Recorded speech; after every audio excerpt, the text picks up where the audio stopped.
اسلام آباد سے ترکی تک ٹرین چلانے کا پلان تیار ہو گیا ہے۔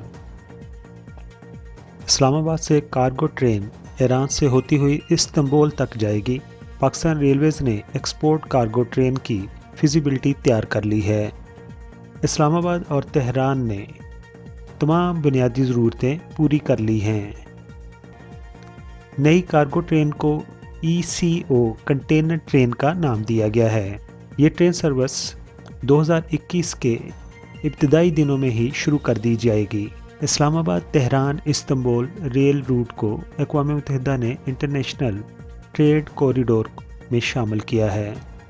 دوستو، یہ ٹرین اسلام آباد سے چلے گی اور 6500 کلومیٹر کا فاصلہ طے کر کے 13 دن میں استنبول پہنچ جائے گی، جبکہ یہی کارگو پہلے شپ کے ذریعے 45 دن میں پاکستان سے استنبول پہنچتی تھی۔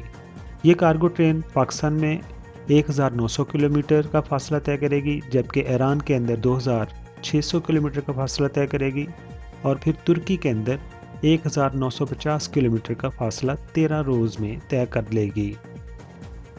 جہاں اس سے پاکستان، ایران اور ترکی کو فائدہ ہوگا، وہاں اس ٹرین کے راستے میں آنے والے دیگر ممالک جن میں Afghanistan, Azerbaijan, Kazakhstan, Kyrgyzstan, Tajikistan, Turkmenistan اور ازبکستان کو بھی فائدہ ہوگا۔